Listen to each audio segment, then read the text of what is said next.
Vi har en bred vifte af 65 forskellige produkter, lige fra snaps, marmelader, dressinger, aioli osv. Så vi laver rigtig mange forskellige spændende ting. For mange år siden, der i 2008, der købte vi den første lille honningtapper, som var en stor investering for os. Vi købte den som en maskine, der ikke kunne varmetappe, men vi har prøvet at varmetappe i den, og det er den faktisk klaret med flere millioner glas. Jeg oplever funktionaliteten af maskinen som en forbedring i forhold til de to andre, vi har haft. Den her maskine er jo en ny måde at gøre tingene på, hvor maskinen har fat om glassene enkeltvis og håndterer den enkeltvis.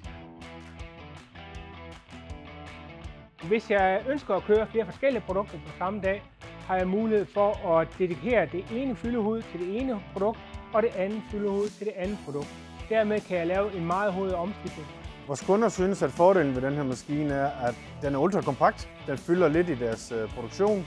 Den har integreret lågpåskruning, og på udgangspunktet kan man super nemt integrere en etiketeringsmaskine. Processen med Herskov har været super god. Kommunikationen har fungeret på et godt plan. De har givet os god feedback, som vi kunne tage med tilbage, og de giver også mulighed for at forbedre maskinen.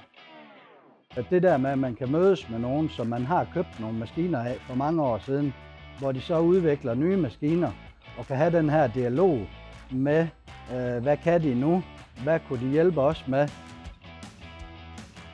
Du skal vælge Svinti, hvis du vil have en god og stabil samarbejdspartner, der er god til at kommunikere og altid står til rådighed ved support og service.